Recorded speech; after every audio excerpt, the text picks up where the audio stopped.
this video is all about my clinic, Lyndon Clinic, which is where I've just got back from now. Managed to get a prescription. Yeah, it'll be 15 minutes. Half an hour later, they call my name, but I've got them. No IOU, nothing. So I've got 28 days worth of meds now. And you need to remember about a week before with them to order again your next lot. Unless, I might as well just do it from the clinic, you know, to say, unless you get them from the GP. But the rigmarole, the miss and lack of communication between the clinic and the GP is just abysmal. Christmas Eve, yeah, I rock up to get my meds at the pharmacy, assured they'd be there. They weren't. And Jasmine had a social work at the time. She was amazing. And although it incurred me an Uber cost to the clinic to get the meds, I got them only because she said, you speak to the manager now and you get those meds or you're fucked. They're just awful. I was just looking, I've left a review on Google for them. Have a look there. They've got out of 5 stars, yeah, 1.6. But somebody's left a better review than I did. They said, they made me worse. I've been going for 13 years. They told me I was diagnosed with BPD at the age of 17 when I was 25. How is that not proof this place is awful? Countless phone calls to leave are met with empty promises.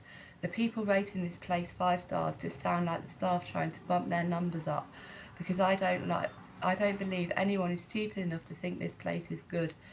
Every paramedic and GP I've spoken to about this place all agree it's a joke. They're only still around because they're the only mental health clinic in the Solihull area, and they know this. They feel so untouchable. If you really want to help yourself or a friend or a family member, avoid this place. That's what I said. If you're a patient, contact the CQC and let's put a stop to this awful place. The fact this is a free service doesn't matter.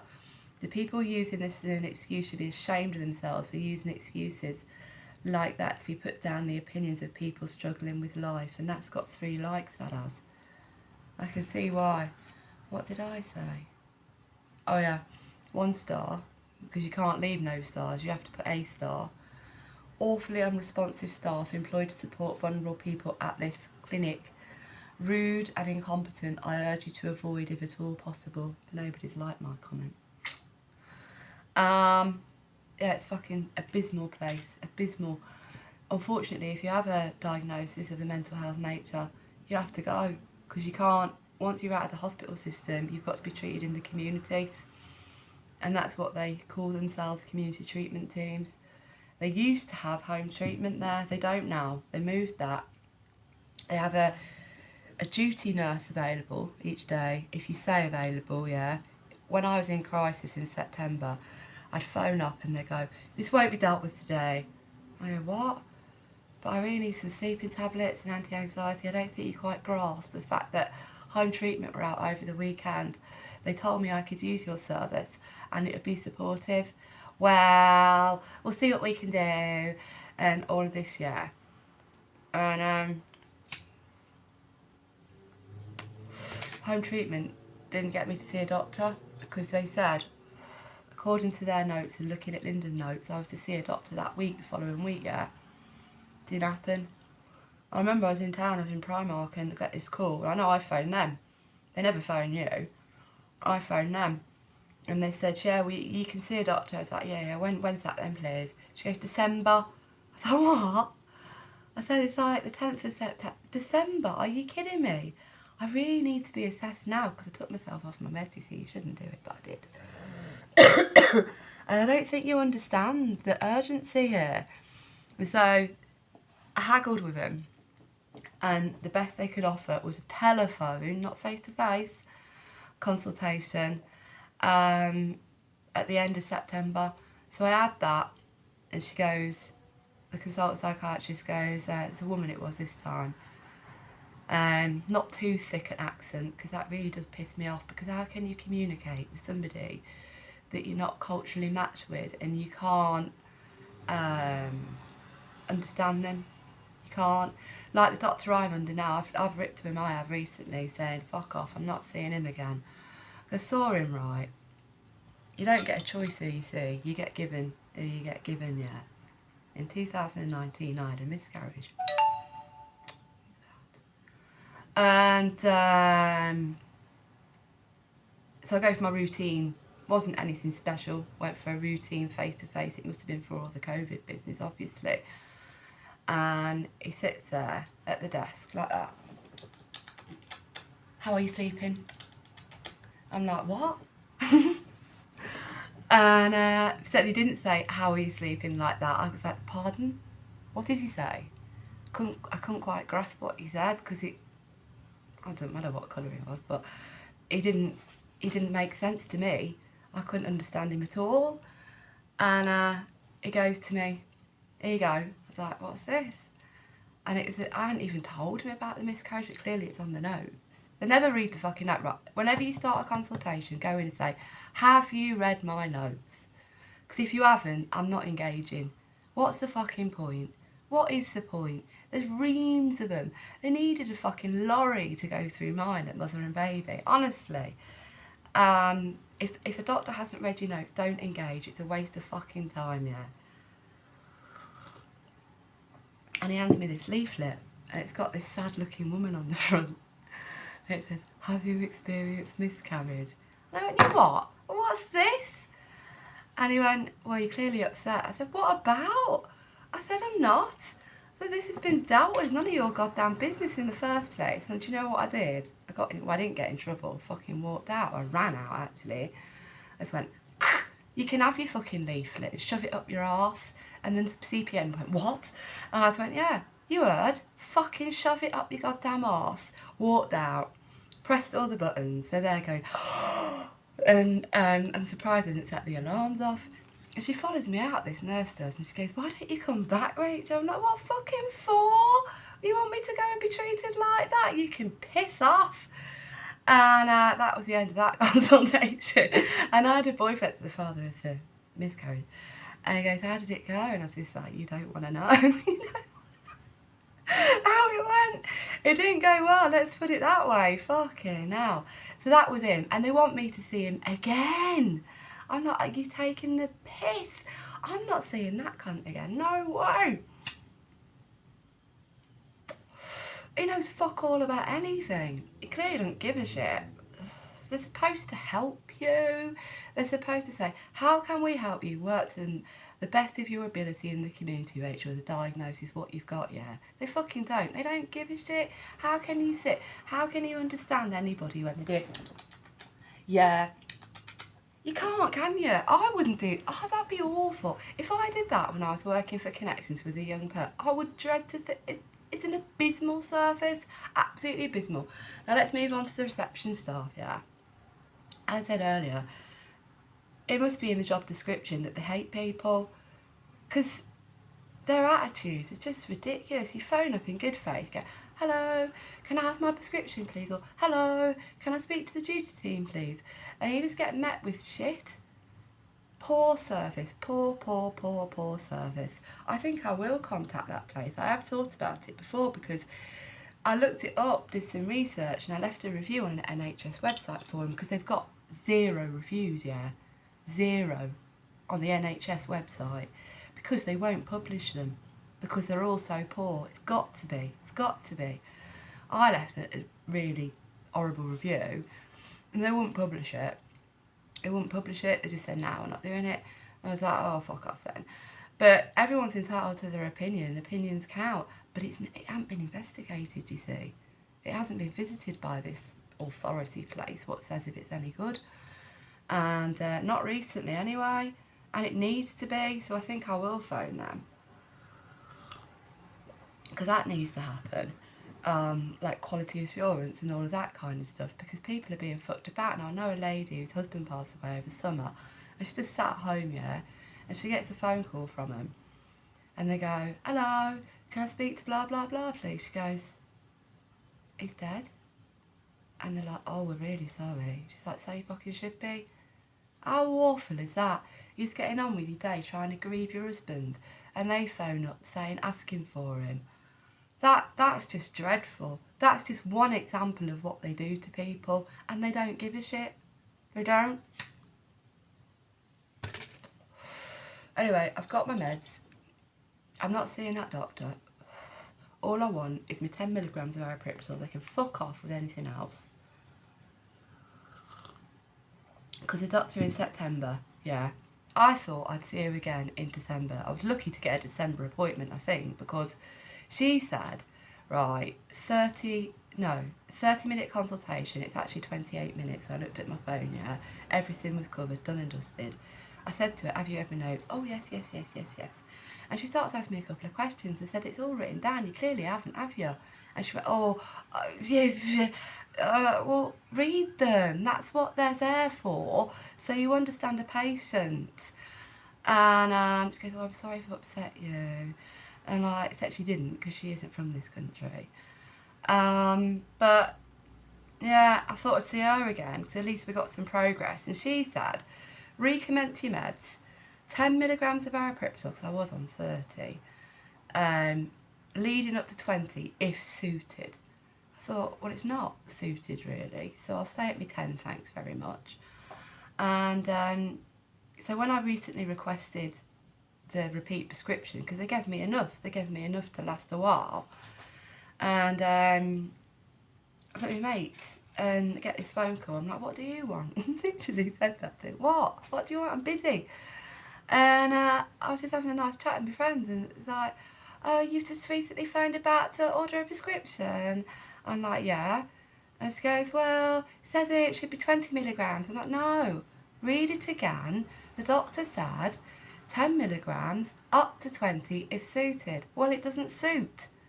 So I'm on 10. I'll stay on 10. It's a tokenistic gesture. So, because meds aren't the be-all and end-all, right? The psychiatrist in September goes, when did you last have talking therapy? I said, why, are you offering it? And she's like, well, no. I said, well, what do you want to know for then? If you're offering me talking therapy, I'll have it, because it's very beneficial. I've done 120 hours of counselling training back in my 20s, but nothing. There's nothing. I've asked for a CPN, yeah. We'll get back to you, Rachel. Now, can you imagine anybody really wanted to work with me? But I needed it. I needed a CPN to help me in the community with my mental health needs. Fucking nothing. You've got to be. I don't know what you have to be like to get one these days, because I've had one. When I had the diagnosis of schizophrenia, yeah, I had one for ages. And they kept changing them all the fucking time. And they come out to the house and go, how you doing? Are you alright? Well, yes, thanks. And all this kind of stuff. I go, taking your meds? Yeah. Oh, it's a nice dog, isn't it? Yeah. Now fuck off. Go on. Piss off. I don't want to see you. That's all they used to do. They come around and go, do you want to see diazepam? Not really. I don't like it. If you offer me lorazepam, I'll have some. But they don't. I mean, again, when I had diagnosis of schizophrenia, I was given, what did they give me? 60 milligrams of Prozac, sent me through the roof, because I wasn't schizophrenic, I was bipolar, and it ain't too good for you if you're bipolar, Prozac. Makes you very manic. 60 milligrams of Prozac, 10 milligrams of aripiprazole, which is an antipsychotic. What else did they used to give me? Shitload of sleeping tablets. And lorazepam. Every month, you just rock up at the doctor's and they give it you. Well, I took the Prozac and I took the aripiprazole every day, took the sleeping tablets as and when, and the lorazepam as and when.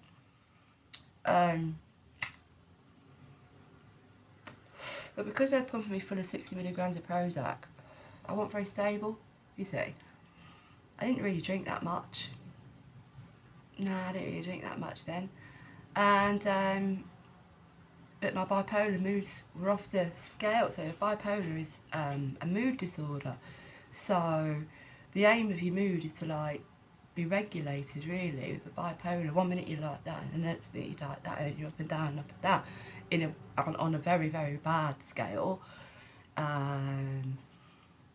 Or you have like depressive episodes or manic episodes, or you know, or you're rarely regular if unwell.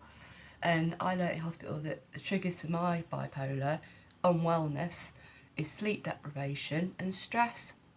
Because my official title, diagnosis, is bipolar affective disorder with psychotic tendencies, because I can become psychotic, I can. It's just something that happens from time to time. But they should do more to help you manage it with that. Alongside meds, they should give you talking therapy. They should prescribe exercise. They should, I don't know, give you a dog or something. They should do loads. But they don't. They just don't, and they won't. That's the worst thing. I only do it because I have to go. I have to go. There's no choice. Once you're in the system, you don't get out of it. You can't just turn around and say, you have to agree with what they say, because if you don't, you're fucked. They'll write down you're non-compliant. And this aripiprazole, you see, they can give it you orally, where you take it every day yourself, or they can give you an injection. Luckily, I've always been compliant. I don't want an injection of it in me. I think they call that a depot, it's where you can't be trusted to take your meds. So you have to have it in your system by them, and it stays in there. I think that's what happens. I don't know, because I've never had one. I've had shots in the ass with lorazepam, but never that. Anyway, going back to this lorazepam, apparently it's very highly addictive, because it's quite nice. It makes you very chilled. It makes you very relaxed. It's an anti-anxiety meds. They don't prescribe it very often. They don't like to anyway. But in September I needed it, so I've used all mine up now. I found a couple the other day. I was elated. I was like, yes, I've got some of them. But I was saving them. I've got one sleeping tablet left for an absolute dire emergency. They don't really work anyway. They get you to sleep, but they don't keep you asleep. If you're really struggling to sleep, that you just can't switch off, take a couple of Loraz and Zopiclone, and you'll rest for a bit at least. But they used to give me shitloads of drugs, and I didn't take them. And I thought this was a good idea once. It wasn't a good idea, but I was living with a mate. I don't even know why I did it looking back. It's before Jasmine was born. I was knocked back 4 of them. I can't remember what strength they were, probably 2 minutes. Quite a lot. And I passed out and on the sofa, and he sat by me all night, like making sure I was okay. So next time I went to the GP, I said, look, I've done this. And she goes, what did your friend do? And I said, well, he kept an eye on me, didn't he? Make sure I was all right. She goes, well, he should have called an ambulance. I said, well, he didn't, did he? And there was another incident where I'd had enough, because I've taken an overdose. I've made suicide attempts before with tablets. And I'd had enough one day. I can't remember why now, it's so long ago. And they were there, but so was my mate. I said, I've had enough. And he goes, what do you mean? I said, I've had enough, I'm fucking off now. That's it, I'm through, I'm done. And ran into the bathroom where I kept my meds. And I had all these lorazepam, they're quite potent. And I was about to neck them all. And he knocked them out of my hand. I was like, what the fuck are you doing? He flushed them down the toilet. And I knew there was some in my room, so I was like, up the stairs. And he's just like, get out! And you're not having them. And all this. And the cunt wrote to the doctors, and said, look, she's attempted suicide on these. You can't prescribe them no more. And they won't because of that. Thanks a lot. Only in extreme, they won't give me many. They won't. And they should, rightly so, because they are quite potent. But Lyndon Clinic. What a pathetic excuse of a clinic.